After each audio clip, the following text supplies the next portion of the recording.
On the 30th of September 1938, Hitler, Mussolini, the French Prime Minister, Edouard Daladier, and the British Prime Minister, Neville Chamberlain signed the Munich Agreement handing the Sudetenland, the northern, southern, and western areas of former Czechoslovakia, over to Germany for the purpose of peace, as this area of Czechoslovakia held a population of over 3 million German natives. On top of this land, Germany was also given 66% of Czechoslovakia's coal, 70% of its iron and steel, and 70% of its power. Czechoslovakia without these resources became very vulnerable, which was Hitler's plan.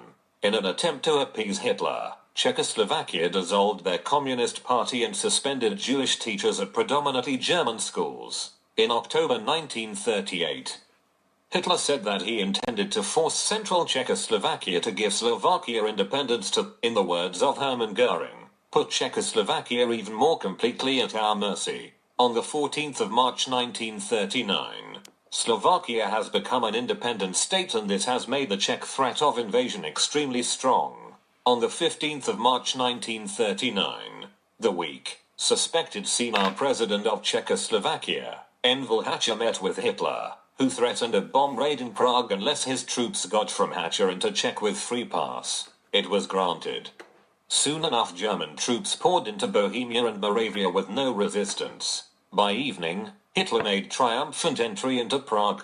The agreement as a whole was initially created to prevent war through appeasement, although clearly it failed and just gave Hitler the resources and permissions to begin acting out his plans over Europe. Hitler essentially took what the treaty gave him and more, the more he took going against the treaty. How did this challenge the Treaty of Versailles? One way that Hitler challenged the Treaty of Versailles was with his military. Czechoslovakia has been threatened with bombing if it didn't appease to Hitler's terms. One of the Treaty of Versailles terms was that Germany couldn't have threatening artillery. Also, dropping bombs requires an air force, which also was banned by the Treaty of Versailles. One of the conditions of the Treaty of Versailles was that Germany was limited to an army of 100,000 men, and clearly Hitler had more, as otherwise he wouldn't have had the military power to make this all happen. Germany was also growing a strong empire and becoming powerful, which went against the Treaty of Versailles' aims to repress Germany.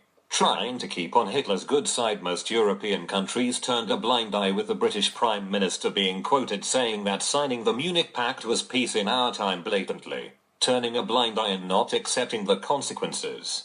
Despite Czechoslovakia's alliance with France, and its appeal to the League of Nations, it was ignored, with other countries fearing Hitler for themselves, trying their hardest not to provoke him.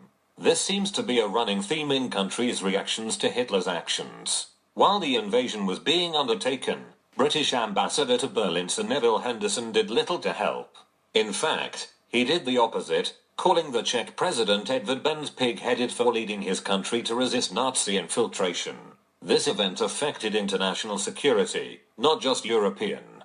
The conscience and the impelling desire of the people of my country demand that the voice of their government be raised again and yet again to avert and to avoid war. In a letter from Franklin Roosevelt to Adolf Hitler after the invasion happened, with the intent to explain his fears over international security after this event and how taking such extreme action in achieving your country's goals could and would result in war. This quote just demonstrated the fear of war that Hitler was instilling.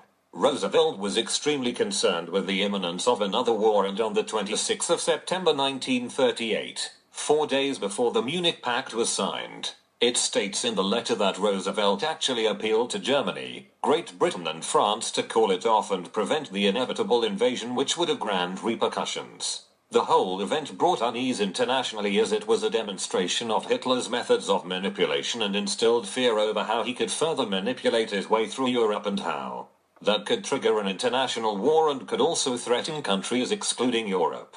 How the event affected European countries. France and Britain had appeased to Germany, and the whole of Europe was at great unrest along with the rest of the world after Hitler blatantly went against the treaty and invaded a European country without permission. This made everyone fear their own territories and also fear Hitler's intentions. What was the significance? Hitler's original intention was to destroy Czechoslovakia via a created using Powtoon.